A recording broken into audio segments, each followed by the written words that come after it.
My name is Barry Shaw of the Israel Institute of Strategic Studies, and this is The View from Israel. I will be running a series of interviews with important people based both here in Israel and abroad regarding the International Criminal Court investigations into Israel for war crimes. The ICC investigation is made by a plaintiff that is a terror-inciting and terror-rewarding organization dressed up as a Palestinian civil administration, which ignores their own ongoing terror crimes against Israel, including rewarding their terrorists in their pay-to-slave program, and also ignoring their political rival in Gaza, Hamas's ongoing terror attacks against Israeli civilians.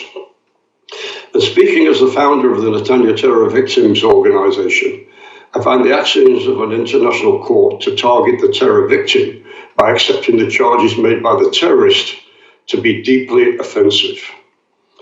The ICC charges are threefold. One is that Jews choosing to build their homes in our ancient homeland, particularly in Judea and Samaria and Jerusalem, is a war crime. The second is that holding back Hamas terrorists hiding behind civilians and children while attempting to breach our border fence with Gaza so that they can invade Israel, reach the local villages, and kill and capture any Jewish civilians that they find there, that this is a war crime and not the Palestinian intention to murder Jews. And the third charge, that massive rocket fire by Hamas from Gaza into Israeli civilian areas is ignored, but there are military response to prevent the potential murder of thousands of Israelis is a war crime based on charges brought to the IISS by the terror-supporting Palestinian Authority. I've invited a number of guest professionals involved in legal and military aspects of war and warfare, and to answer some of the charges made by the ICC prior to their investigation. But before we get there, I'd like to present you here with a summary background to perhaps the main charge emanating out of the IDF action in Gaza in 2014 called Operation Protective Edge. Here's some of the information I think you ought to bear in mind. Prior to July the 8th, 2014, and the start of Operation Protective Edge, 450 rockets were fired into Israel since the beginning of the year. These rockets were capable of reaching Israel's largest cities and population centers, endangering 3.5 million Israeli lives. The IDF also discovered a vast underground tunnel network leading from civilian areas in Gaza into Israel itself.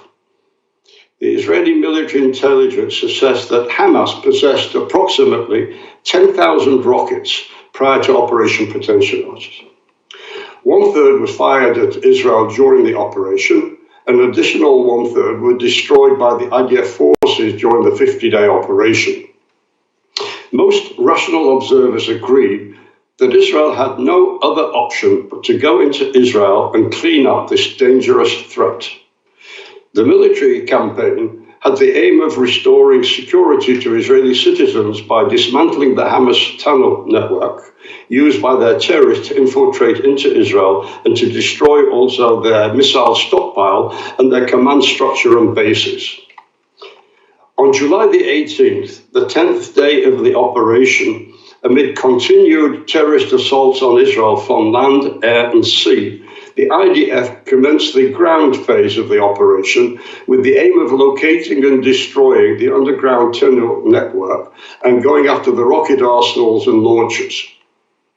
IDF forces neutralized 32 terror tunnels during this phase of the operation, 14 of which exited inside Israel. The IDF excavation of tunnels took place during phase 2 of Operation Protective Edge, resulted in the seizure of tons of Hamas supplies, as well as the discovery of plans for future attacks against Israel by Hamas, including a massive plot to attack southern Israel on the Jewish New Year in September 2014. Hamas planned to send terrorists through more than 30 terror tunnels uncovered by the Israeli troops and into 6 southern Israeli communities. The plan was to kill and kidnap as many Israelis as possible. אנחנו מסתכלים על מסגד, בקושי רואים את הקריירה שבו הייתה לחימה לפני כ4 שעות. בתוך המסגד מצאו שני פתחי פירים, אחד חשוד כהגנתי ואחד חשוד כהתקפי. אנחנו נכנסים עכשיו לקומה התחתונה במסגד. זה פתח הפיר הראשי, ההתקפי, שכנראה המסילה שלו מובילה לשטח המדינה. כאן יש פתח פיר שמכוסה על ידי דלת.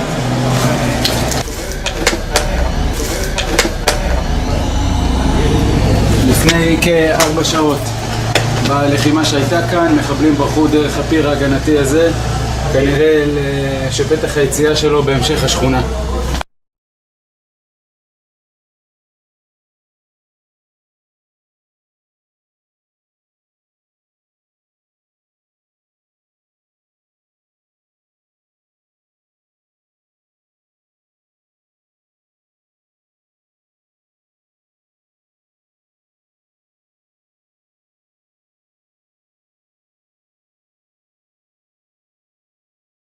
בעוד מספר קטנות התבצע פיצוץ של מנהרת תקיפה שנחצרה מתוך מסגד במשך 2 חודשים על ידי החמאס, וזאת בכוונה לפגוע בחיילים ובאזרחים חפים מפשע. במהלך מבצע זה נהרגו 3 מטובי בנינו בקרבות עזים עם מחבלים. פיצוץ זהו לזכרם, והמסר לחמאס הוא חד וברור. 4, 3, 2, 1. Over 4,382 rockets were fired against Israel by Hamas and other Palestinian terror groups in Gaza during Operation Protective Edge. The IDF targeted more than 5,085 terror sites in the Gaza Strip. All of them were embedded in the civilian population. According to the IDF, 3,659 rockets and mortar launch sites were discovered, including rockets that were fired on IDF soldiers in Gaza itself.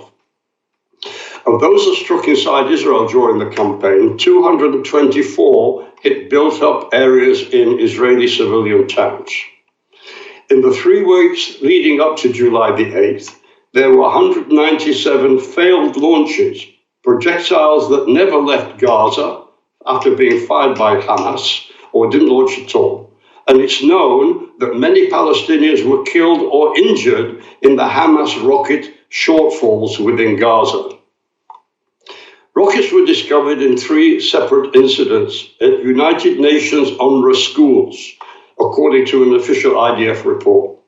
Throughout Operation Protective Edge, Hamas used United Nations facilities, schools, graveyards, mosques and power plants and other civilian areas to launch over 1,600 rockets at Israel. Among these civilian sites was the Wafa hospital. Hamas used the hospital to not only launch rockets, but used the basement of the hospital as a command center and a personal protection center for their top leaders and terror commanders. The hospital was also used as a rocket launching site. IDF said that Hamas repeatedly opened fire on troops from hospital windows and used anti-tank missiles from the premises. In response to the threat that this posed to IDF forces, the IDF repeatedly conveyed warnings to the hospital staff, Palestinian officials, the international aid organizations, including the World Health Organization, requesting that they act in order to stop the hospital from being used for military purposes by Hamas, and warning that the IDF will be forced to act if these activities continue. Throughout Operation Protective Edge, as in previous IDF campaigns, the IDF made great efforts to minimize harm to civilian populations in the Gaza Strip. The IDF warned civilians prior to IDF strikes. The largest efforts took place on July the 17th, when approximately 100,000 leaflets containing warning messages were dropped over Gaza, and hundreds of thousands of civilians received phone messages telling them to vacate their villages.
بلاغ عسكري إلى سكان الشاجعية والزيتون. بالرغم من مبادرة وقف إطلاق النار، حماس والحركات الإرهابية الأخرى استمروا في إطلاقهم النار. لهذا سيقوم جيش الدفاع الإسرائيلي بالعمل بقوة وعزم للضرب من الجو العناصر الإرهابية والبنية التحتية التابعة لها في منطقة الشاجعية والزيتون التي تطلق منها الصواريخ باتجاه دولة إسرائيل. من أجل سلامتكم عليكم إخلاء بيوتكم حالا وفورا والاتجاه إلى مركز مدينة غزة، وهذا حتى الساعة 8 صباحا يوم الأربعاء 16/7/2014. العودة ممنوعة إلى هذه المناطق المذكورة إعلاه حتى إشعار آخر. جيش الدفاع الإسرائيلي لا يريد المس بكم وبأبناء عائلاتكم. الهدف من إخلاء المناطق هو لضمان حياتكم. كل من سيخالف هذه التعليمات ولا يخلي بيته على الفور حياته وحياة أبناء عائلته في خطر. During the operation, IDF also facilitated the provision of medical services through the Civil Liaison Administration, as well as the transfer of medical supplies in the Gaza Strip to Gazans through the land crossings. The IDF even permitted people with medical emergencies to enter Israel in order to receive hospital care. On July the 23rd, after Hamas continued firing rockets from inside a hospital, the IDF made an additional warning call.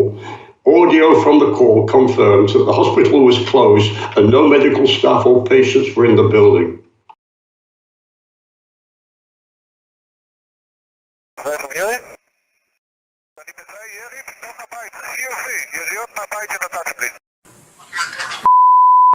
كيف حالك؟ أنا بقول لي مشان مستشفى الوفاة، يعني مأكد فيش حدا غاد من المرضى؟ طب لمستشفى الوفاة احنا عم نحكي عن السجاير عشان انتم متأكدين انه فيش غاد مرضى فيش شيء يعني. لا في شيء، بس في مرضى في أجهزة ومعدات. بس ما في مرضى غاد. كيف الحال؟ حكيت الحمد لله، حكيت أنا كمان مرة بحكي لك. مدير المستشفى رد عليك مدير المستشفى؟ حكيت معاه، حكى لي إنه بالنسبة له ما في أي طواقم طبية موجودة ولا مرضى، هو سكر المستشفى وسكر كل أبواب المستشفى وما فيش مجال لأي حدا يدخل من المستشفى لأنها مغلقة. بس أنت حكيت يعني مع السيد قال لك فيش حدا منهم غاد. لانه احنا بهمنا نوضح كمان يعني اذا بيكون في يعني عندنا لقواتنا من غد استهداف بيكون في نشطاء اللي هن يعني لسه موجودين بقلب المستشفى وبيسووا لنا استهداف، يعني بتعرف انت حسب يعني عندنا يعني كمان قانون الدولي اللي هو بيسمح لنا كمان احنا انه احنا بدنا نحافظ يعني احنا قادرين نحافظ على جنودنا، وبدنا نحافظ كمان على يعني تعرف المواطنين دولة اسرائيل، ما يكونش اطلاق نار من غاد، ما يكونش كمان من غاد اطلاق صواريخ. طيب ماشي الحال، هذا الكلام بوضح لي.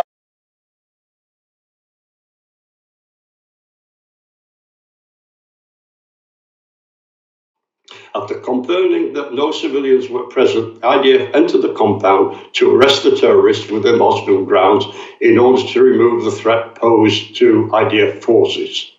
The IDF official report clearly explained how Hamas exploits civilian infrastructure, stating that Hamas tactics deliberately violate international law and the most basic moral precepts.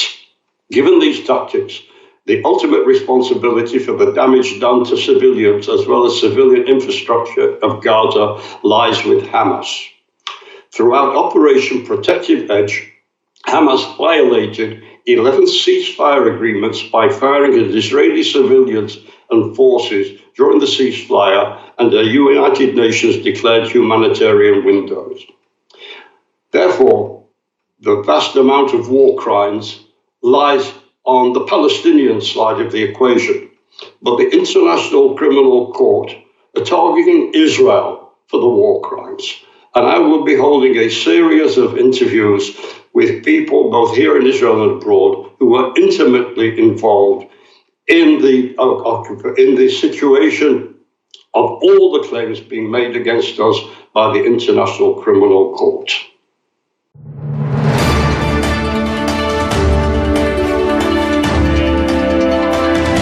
אנו מכריזים בזאת